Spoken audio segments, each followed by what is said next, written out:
Do you remember the color-coded alert system we used to have? Remember that? Tom Ridge announced the existence of our national color-coded Be Afraid alert chart about a decade ago, in March 2002. So we could tell at a glance how alert we were supposed to feel. And if you didn't feel like glancing at the Be Alert chart, at least at the airport, they would read periodic recorded statements over the intercom telling you out loud that today's threat level was orange. The threat level was always orange at the airport, no matter what else was going on in the rest of the country. We don't do that anymore. We don't do that. We got rid of the color-coded chart thing last year, and nobody complained. We also no longer have this. This is the Google Street View of one of the secret prisons we used to have in Romania. The Associated Press did a little overhead satellite view of it, too, so you can see just how snugged up our secret prison was against the railway lines in a really densely populated part of Bucharest. But yeah, that little thing there, that was ours. We are a country with 2 million people in prison or jail on any given day. America has thousands of prisons and jails right here at home, but we decided to open up a little something in Romania, too, in secret. Also in Poland and in a bunch of other places, we had secret overseas prisons. We don't do that anymore either. They said they emptied them out in 2006, and then in 2009, it became official policy that we do not do that anymore. For years, do you remember that there was a ban on taking photos at Dover? A ban on taking photos of flag-draped coffins of Americans killed in war, having their bodies brought back home to the United States. We, the public, were banned from seeing those pictures for years. But that ban is over now. We do not have that ban anymore. We don't do that anymore. We are now allowed to see. For a while, top-level U.S. policymakers approved torturing people. And Americans did torture people based on cockamamie policy advice that it was legal for them to do so. But the current president, President Obama, put a stop to that right when he took office. We do not do that anymore. Some things we stopped doing. Some things that we were told, yeah, maybe this is unprecedented, maybe this doesn't really seem like the kind of thing America does, but we have to do it. Some of those things from the past decade, where it was really hard to get our heads around the fact that we were doing those things. Some of those things are things that we have stopped doing. That said, some of the things we still are doing are still pretty hard to get your head around.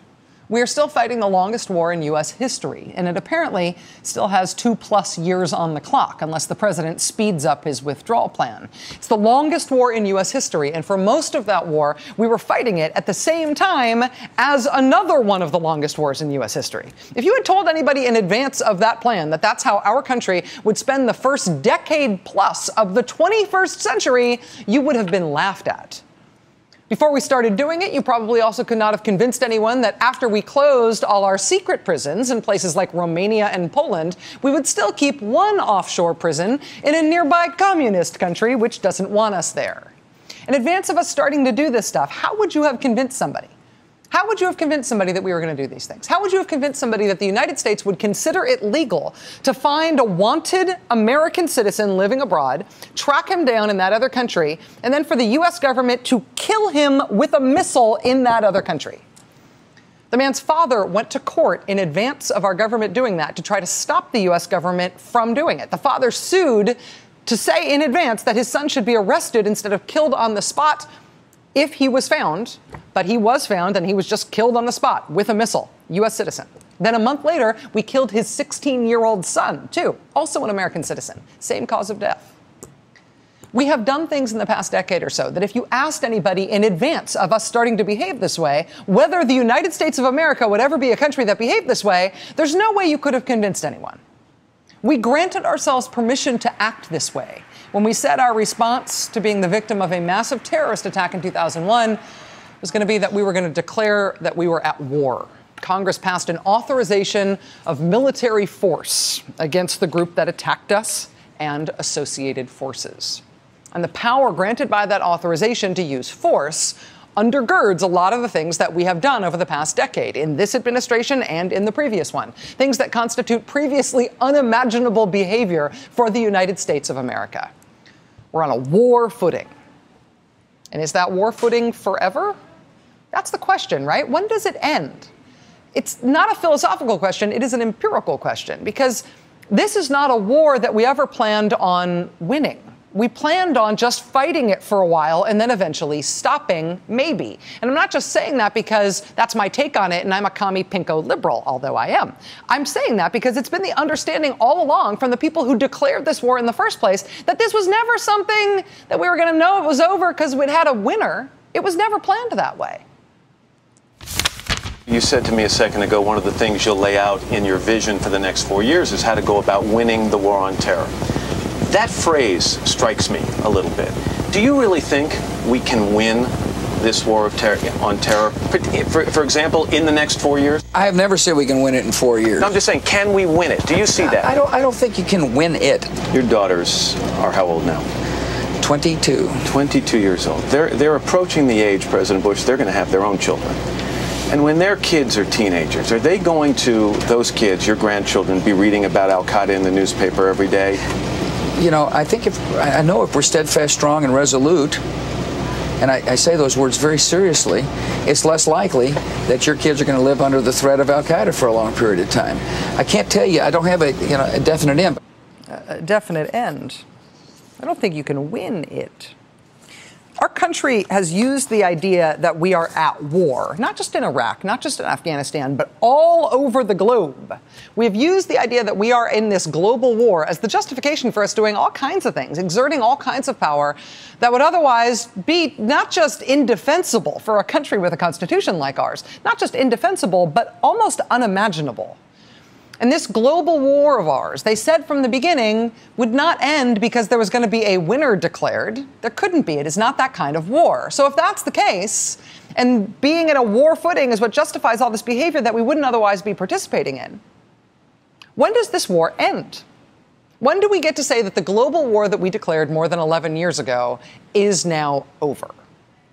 Well, today, for the first time, a U.S. government official started talking about how this ends. Now that efforts by the U.S. military against al-Qaeda are in their 12th year, we must also ask ourselves, how will this conflict end? This is the top lawyer at the Pentagon, the general counsel of the Defense Department, Jay Johnson, speaking today at Oxford University in Britain, broaching a subject that, as far as I know, nobody at a high level of government has been willing to officially broach since 9/11. How will this conflict end? It is an unconventional conflict against an unconventional enemy and will not end in conventional terms. We cannot and should not expect al-Qaeda and its associated forces to all surrender, all lay down their weapons in an open field, or to sign a peace treaty with us. They are terrorist organizations, nor can we capture or kill every last terrorist who claims an affiliation with al-Qaeda. I can offer no prediction about when this conflict will end, or whether we are, as Winston Churchill once described it, near the, quote, beginning of the end, end quote.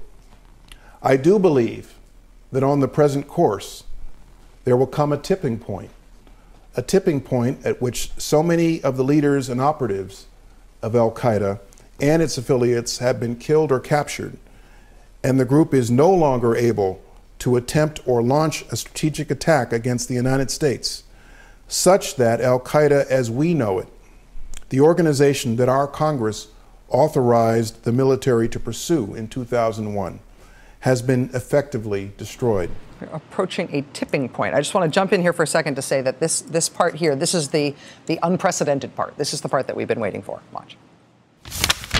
At that point, we must be able to say to ourselves that our efforts should no longer be considered a, quote, armed conflict against al-Qaeda and its associated forces.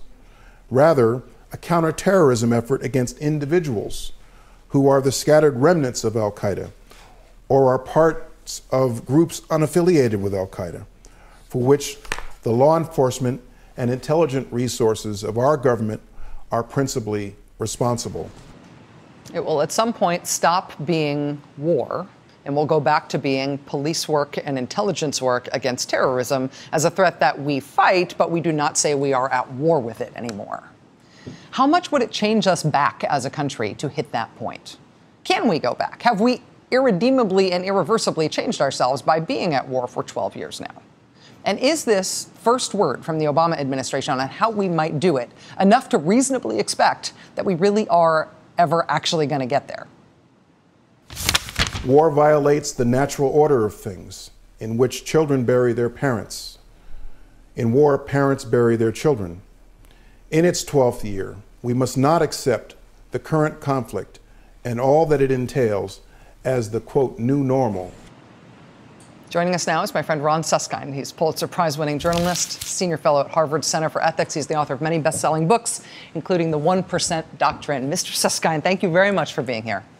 My pleasure, Rachel. Is there a window of political opportunity right now in Washington after this election to maybe change some of the very basic footing that we decided on after 9/11, some of the stuff that this president carried over from the previous president? No, indisputably. And that's what people are hopeful about. Looking at this comment, it's being pulled apart word by word right now tonight. Is this going to be a predicate, an opportunity for the president, now that he doesn't have to stand for re-election, to do some of the things that people hoped he would have done in his first term? Certainly shut down Guantanamo was a big promise. He couldn't manage it. He pulled back from that.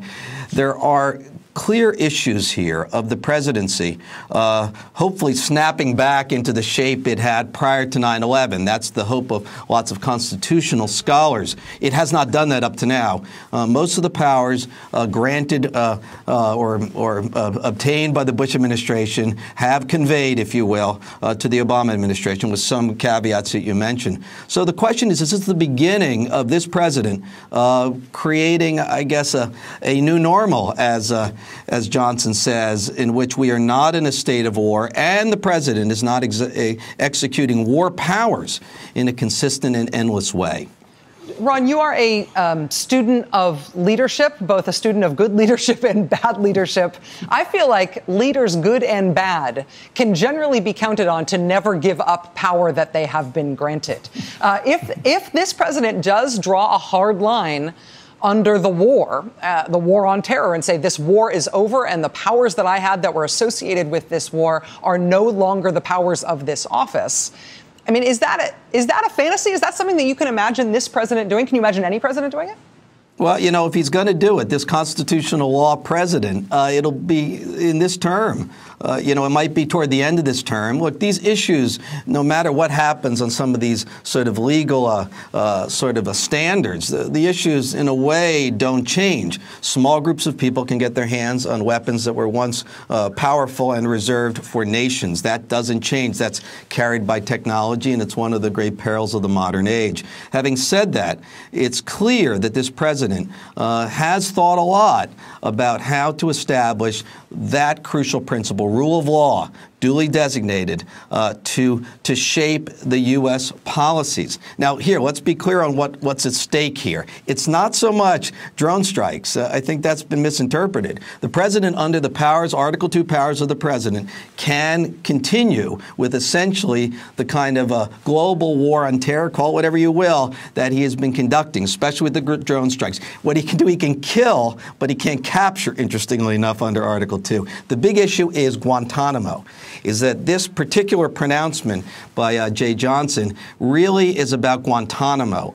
Under the current legal framework that we're looking at, Guantanamo, well, that won't work if we're not at war. They'll have to come up with a different legal structure to make that operative. And now, certainly, Congress can do that at some point.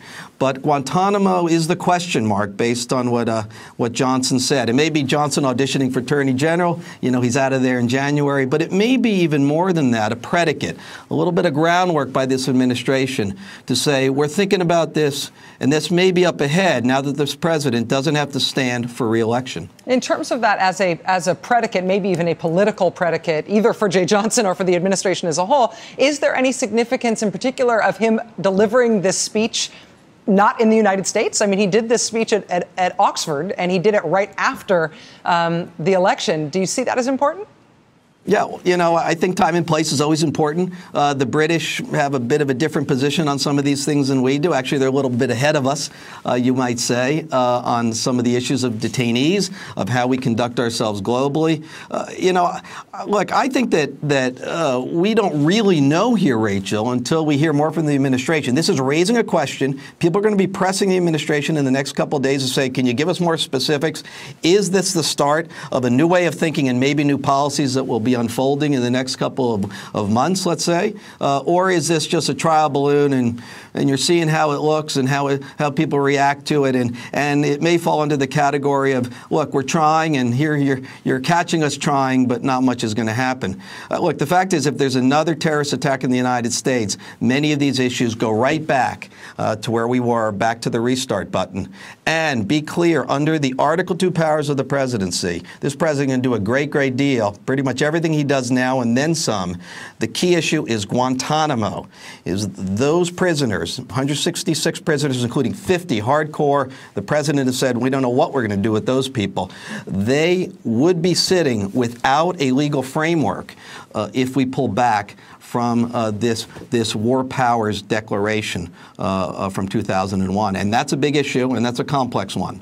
Ron Suskind, Senior Fellow at Harvard Center for Ethics, author of The 1% Doctrine and many other books. Ron, thank you. It's great to have you here. Appreciate it. My pleasure.